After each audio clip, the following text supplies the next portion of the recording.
네, 안녕하세요. 한의사 남지영입니다. 이렇게 영광된 자리에서 우리 후배님들을 위한 여러 가지 이야기를 할 수 있는 기회를 주신 대한여한의사회에 무궁한 감사를 올립니다.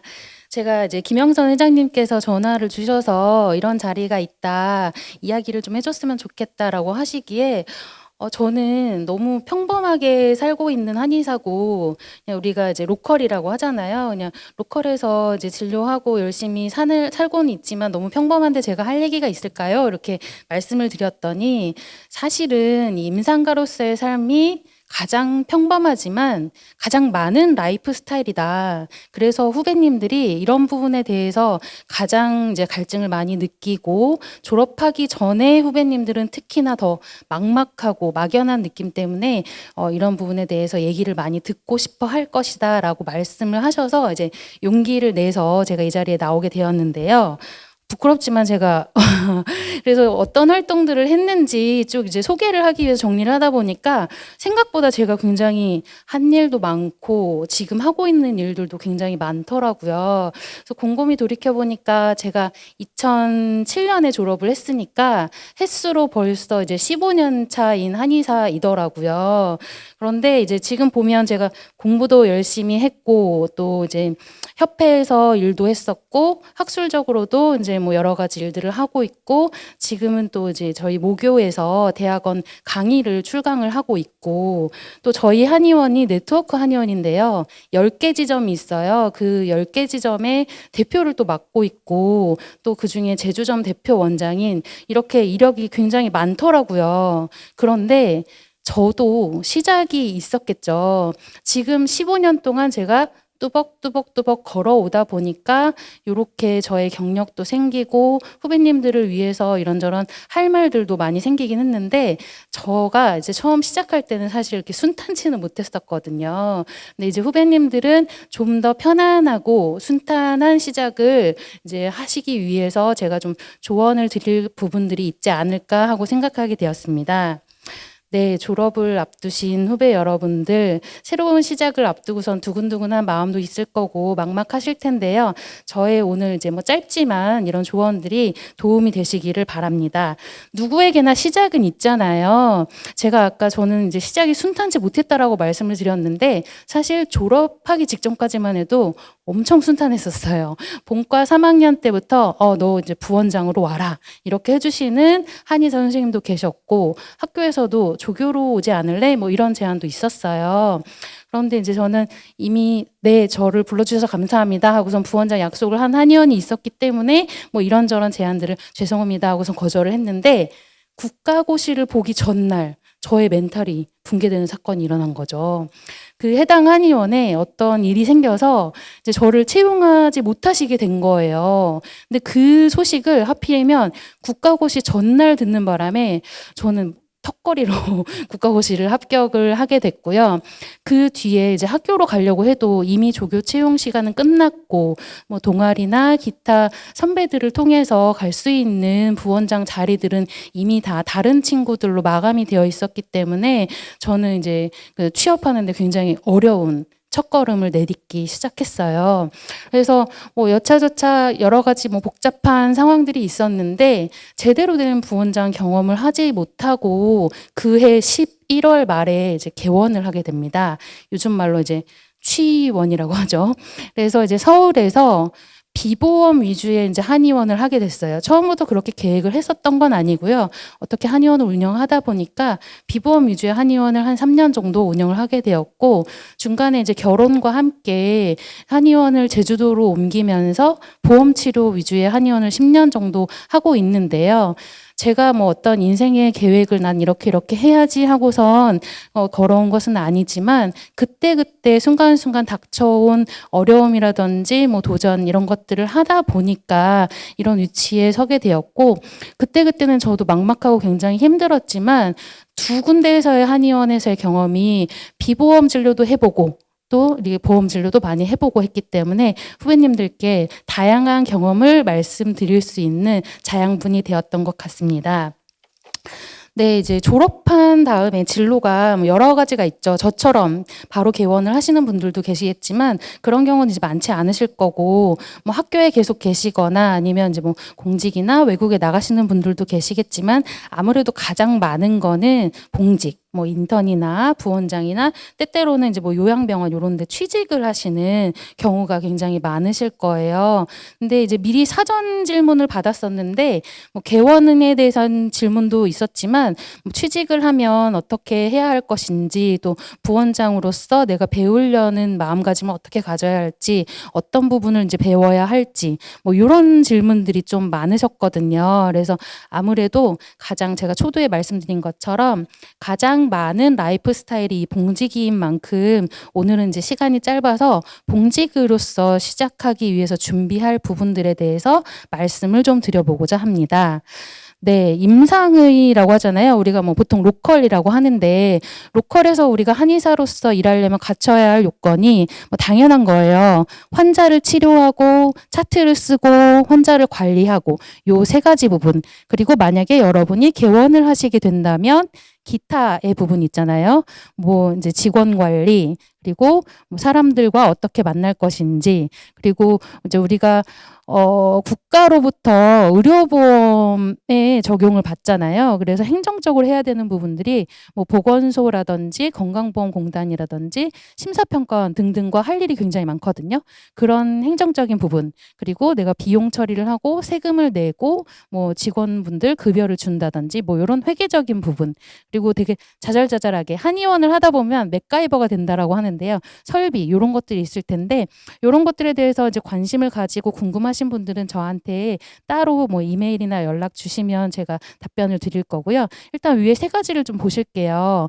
환자 치료, 차트 작성, 환자 관리인데요. 쉽게 말해서 뭐 목 어깨가 아픈 환자가 왔다, 허리 아픈 환자가 왔다. 그러면 이 환자에 대해서 어떤 것들을 청취하고 어떤 정보들을 걸러서 내가 받아들일지 그리고 이학적 검사는 어떤 것을 할 것인지 뭐 룰 아웃해야 할 질환은 어떤 것인지 이 환자가 굉장히 단순한 질환같이 보이지만 혹시 트랜스를 하거나 아니면 다른 기관을 소개를 해야 할 위급한 환자이거나 뭐 그런 정도의 환자인지 이런 것들을 이제 분류를 할 수가 있어야 되고요.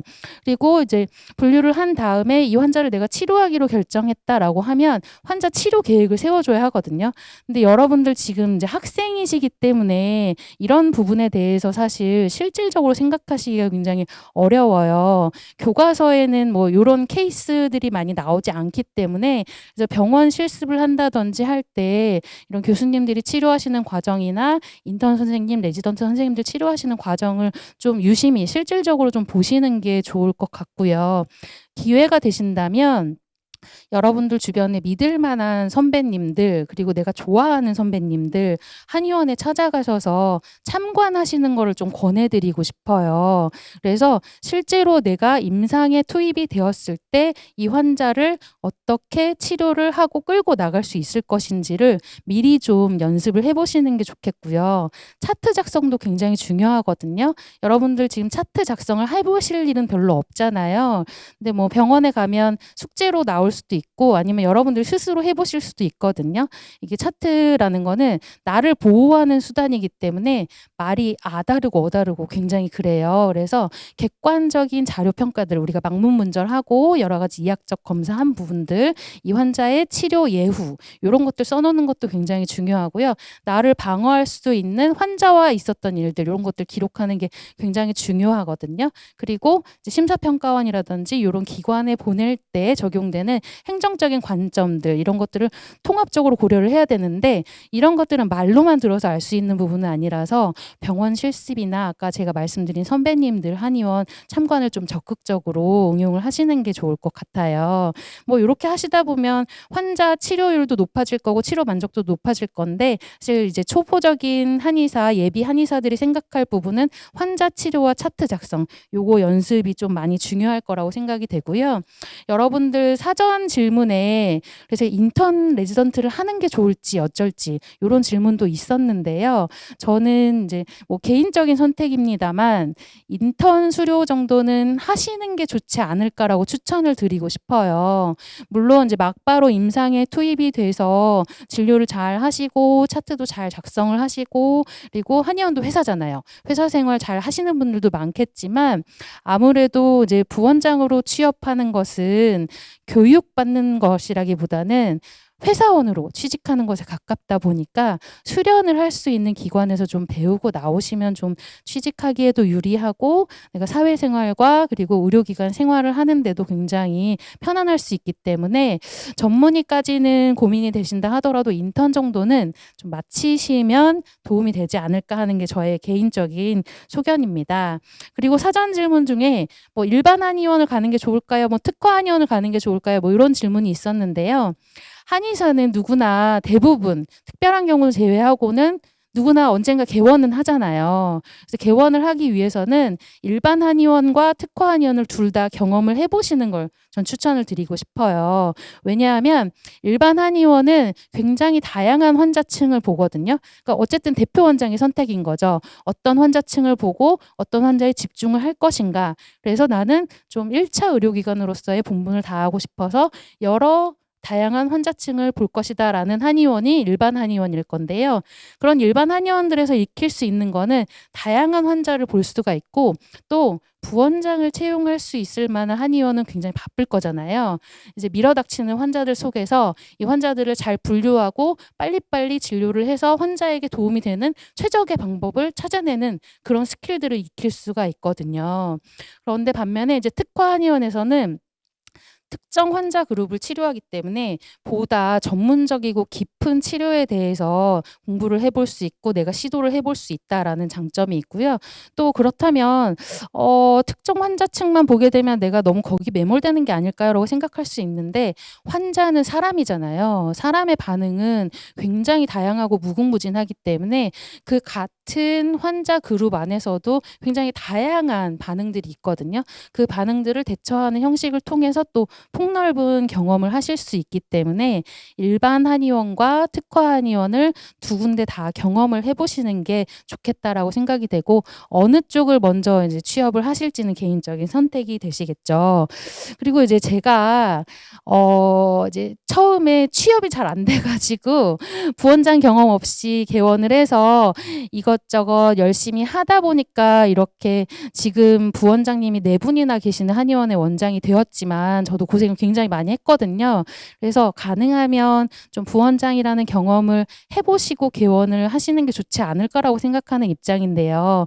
그렇다면 내가 취업을 하려면 당연히 경험이 있는 선배들한테 좀 이력서가 밀릴 수밖에 없을 텐데 초보 한의사로서 발을 내디딜 때 제가 어떻게 하면 채용에 유리할까요? 하는 질문도 당연히 있을 법해서 그 부분도 제가 간단하게 준비를 해봤어요. 일단 제가 아까 회사라는 표현을 썼는데요. 사실 솔직히 말씀드리자면 대표 원장들이 선호하는 부원장님들은 대부분 임상 1, 2년 차를 마치신 분들입니다. 왜냐하면 어느 정도 치료 시도도 해봤기 때문에 환자도 치료를 할 수가 있고 차트 작성 일일이 가르쳐 드리지 않아도 되고 또 중요한 거는 이게 한의원이 회사라는 거를 정확하게 아시거든요. 여러분들 서운하실 수 있겠지만 신규로 졸업하신 분들은 이제 한의원도 회사라는 사회라는 인식이 조금 덜 하신 경우가 많거든요. 이를테면 동아리 생활이나 뭐 학생회 생활과 비슷하게 생각하시는 경우가 뭐 간간이 있어요. 그래서 대표 원장 입장에서는 그런 부담을 감수하고 싶지 않다라는 게 좀 솔직한 마음이어서 근태를 굉장히 많이 보는 편이거든요. 그래서 직장이라는 인식을 좀 확실하게 하시고 근무 조건이나 근태나 업무 방식 등 이런 거에 대해서 좀 협의를 하실 수 있어야 되고요. 그래서 맨 밑에 보시면 이력서에 도움이 되는 내용 있잖아요. 여러분들 뭐 아르바이트 경험 다 있으실 텐데 뭐 이런 대목도 좋아요.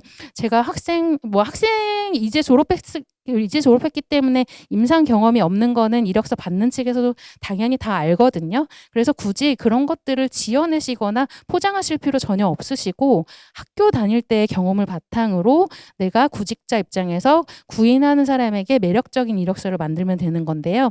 뭐 아르바이트 이런저런 많이 해봤고 그때 뭐 한 번에 지각도 하지 않고 열심히 이제 근무한 바가 있다. 뭐 이런 대목도 좋겠고요. 그리고 업무 방식 같은 경우에는 뭐 아르바이트 이외에도 여러분들 이제 뭐 대학교 다니면서 여러 가지 뭐 이렇게 팀 과제 같은 거 하잖아요. 조별 과제. 그럴 때 내가 어떤 역할을 맡아서 어떤 것을 진행을 했는데 그걸 성공리에 마칠 수 있었다. 이런 경험도 굉장히 괜찮거든요. 그리고 진료 도구 많이 갖고 계시면 좋아요. 이게 무기잖아요. 그래서 추나에 대한 질문도 있었는데 추나 저는 여한의사들도 할 수 있어야 된다고 생각을 합니다. 할 수 있는데 못하는 것과 내가 할 줄 몰라서 못하는 것은 다르거든요. 그래서 졸업하기 전에 추나라는 스킬에 대해서 좀 익히시는 거를 추천을 드리고요. 그래서 초보 공직가 알아야 될 사항들 제가 이력서에 도움이 되는 내용으로 지금 먼저 말씀을 드렸는데 위에 보시면 직장이라는 인식이 좀 확실해야 된다. 이거 근로계약서 처음에 나와 있는데요. 여러분들이 직장을 선택하실 때 근로계약서를 명확하게 써줄 수 있는 직장을 선택하시는 게 좋거든요. 이제 뭐 우리 직업의 특성상 근로계약서를 좀 안 쓴다든지 아니면 그냥 뭐 이렇게 구두로 약속을 한다든지 그런 것들이 있을 수 있는데요. 이런 것들을 이제 문서로 남겨서 서로 명확하게 할 수 있는 곳 선택을 하시는 게 좋겠고요. 이 안에는 당연히 뒤에 나와 있는 근무 조건, 업무 방식 이런 게 들어가 있어야 할 거고요. 그리고 봉직을 하시면서 그쵸, 배우셔야죠. 나를 개발을 하고 배워야 되는데 이력서에는 사실 배우는 마음으로 이런 대목은 안 쓰시는 게 좋아요. 왜냐하면 채용하는 입장에서는 일을 해주기를 바라지 내가 가르쳐 주려고 채용을 하는 건 아니거든요. 하지만 초보 한의사를 채용을 할 때 물론 그 한의사도 배워야 되고 나도 이제 그 신규 졸업한 한의사를 통해서 여러 가지를 배워야 된다. 서로 배워야 된다라는 거는 서로 다 알고 있어요. 그렇지만 그거를 이제 물 위로 올려서 굳이 명시를 하실 필요는 없으실 것 같고 이렇게 근로계약을 잘 지킬 수 있고 나를 개발할 수 있는 직장을 선택하셨다면 마음속으로 이곳을 다니면서 내가 진료 능력을 이렇게 발전시켜야지 또 월급을 받아서 이렇게 운영을 해봐야지 또 나중에 내가 개원을 하기 위해서 이 한의원에서 어떤 것들을 배워야 되겠다 이런 것을 이제 마음속에 두시고 염두에 두시고 대표 원장에게 문의하고 협의하고 같이 상의하시는 거는 저는 괜찮다고 생각을 해요. 그리고 여러분 우리 한의사들 굉장히 많은 한의사가 있는 것 같지만 사실 가까이 또 있거든요. 그래서 우리 한의사들끼리 할 수 있는 여러 가지 인적 네트워크가 주는 힘이 굉장히 많기 때문에 학교를 졸업하기 전에도 이제 선배들과 관계를 잘 맺으시길 바라고 졸업하신 뒤에도 여러 가지 인적 네트워크들을 통해서 여러분들 인적으로 발전시킬 수 있는 기회가 오셨으면 좋겠고요. 봉직을 하면서 뭐 직원 관리나 환자 관리들 이런 것들 배울 수 있으면 더할 나위 없이 좋겠죠. 근데 이것들은 전부 다 이제 직장을 잡은 뒤에 얘기고요. 직장을 잡기 전에는 이력서를 잘 쓰시고 좋은 직장을 잘 골라야 되기 때문에 제가 이번 슬라이드 보면서 강조드렸던 것 여러분들 잘 기억하시길 바라고요. 오늘 짧아서 제가 많은 얘기를 못 드렸는데 혹시 이제 끝난 다음에 질문이나 궁금하신 거 많이 있으실 텐데요. 그렇다면 저한테 이메일로 보내주시거나 대한여한의사회 통해서 연락 주시면 제가 충실하고 성실하게 답변 드리도록 하겠습니다. 저의 여러 가지 조언들이 여러분께 도움이 되셨기를 바라면서 경청해 주셔서 감사드립니다.